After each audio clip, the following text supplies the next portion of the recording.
Illinois is taking on federal ICE agents. Yeah, the state is suing to block President Trump's order to send the Texas National Guard to Chicago to assist in immigration enforcement. And this comes after a weekend of escalating tensions between federal immigration agents and protesters. Today, Chicago Mayor Brandon Johnson says he is taking action. Political reporter Paris Schutz joins us in studio now with the latest. Paris. Yeah, Sylvia and Natalie, Mayor Johnson was flanked by community leaders and alders saying that this moment requires a unified response from all of Chicago. Now, the mayor, taking a page out of President Trump's playbook, signs a city executive order declaring, quote, ICE-free zones. So that means that public property cannot be used for federal agents to stage immigration raids. It also provides signage for private businesses that would also like to establish themselves as ICE-free. When it comes to civil immigration enforcement, absent a warrant, our police department will not dub as federal ICE agents. In fact, we believe it's antithetical to driving violence down in the city of Chicago. When people call 911, we do not ask what their immigration status is, right? And so our police department will respond to every incident in which their services are needed to keep people safe.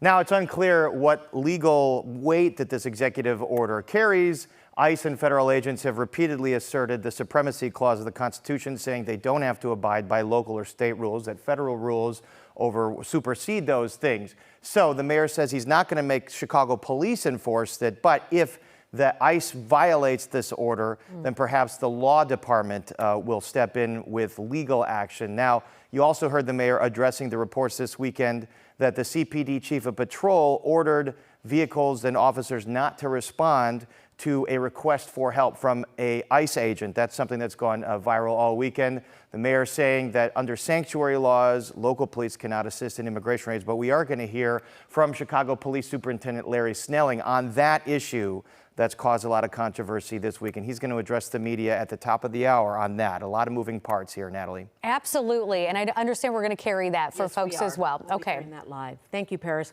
Joining us now to discuss the legalities of what's going on is attorney Karen Conti. Karen, let's start with the Attorney General suing to block President Trump's National Guard deployment.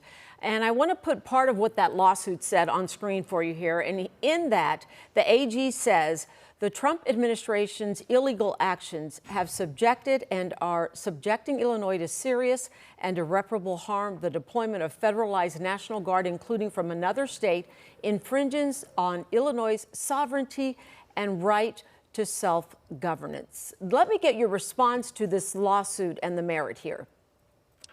Well, it looks like it has some good merit, and there's some precedent for it. If you go back literally 237 years, our 10th Amendment says that the federal government has very limited rights, like running a post office, declaring war, issuing currency. The rest of the rights are left to the states. We want a strong state right country, and that's what we've had for all these years.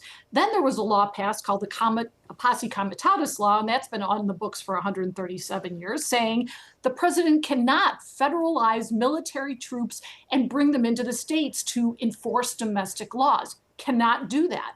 The exception is if there's a rebellion of some type or an insurrection, which I don't see that we have the facts here in Chicago to warrant that. So clearly here we have a clash, and clearly here I think that the laws and the judges here are going to stop this federalization of the military to come into Chicago. So we talked about state law versus federal law. What about city law? Mayor Johnson, just this morning, Karen, he signed an executive order prohibiting ICE and other federal agencies from using city or even private property for civil immigration enforcement.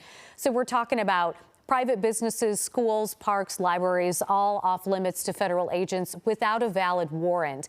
Does federal law trump a city executive order, and do ICE agents have to abide by that order?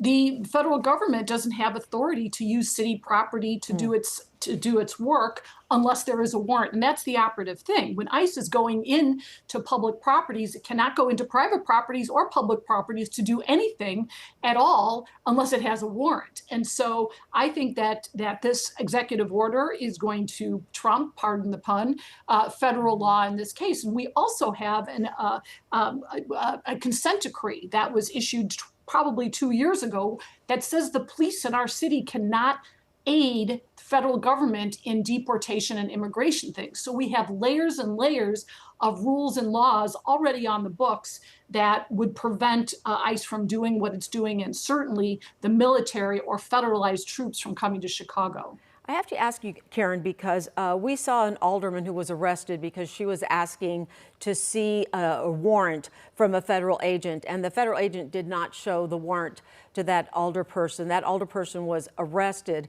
So we can say and do all these things where we say a federal warrant is needed. But if an agent decides they're going to do what they're going to do, what are the ramifications against federal law enforcement? Well, the backstop here is going to be the courts, unfortunately.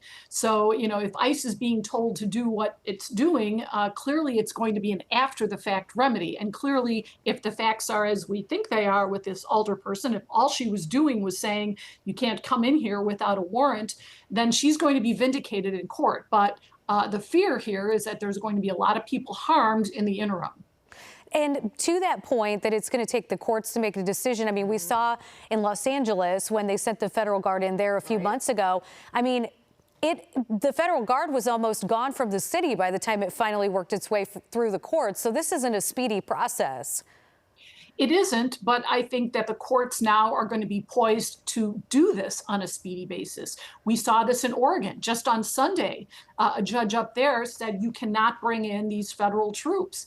And it was pretty adamant. It was a Trump-appointed judge who said you cannot federalize. You're making up facts to come in here that are not warranted. And I think that our courts are poised to rule on these things on a very, very expedited basis. Okay, finally, Karen, Mayor Johnson's offered to distribute signs basically stating that the areas that he are saying is ICE-free, that they are not used for civil immigration enforcement. We have a shot of one of these signs. What does this sign actually mean to protect those areas, and how much of a difference are these signs actually going to make? Well, I think it is a number of things. I think it's symbolic. I think that it tells people what their rights are. It tells people that they don't have to let ICE into a piece of property without a warrant. And I think it just lets everybody know that we are not going to stand by and let these people violate the law to the extent that they are violating the law. Again, of course, if they have a warrant, in case they have the authority to do it, absolutely they can come in and do it. But until then, these signs are a reminder to watch your P's and Q's. It's a time like this, Karen, where I wish I had a law degree. So thank you so much for weighing in on this and providing your expertise this morning. Thanks, ladies.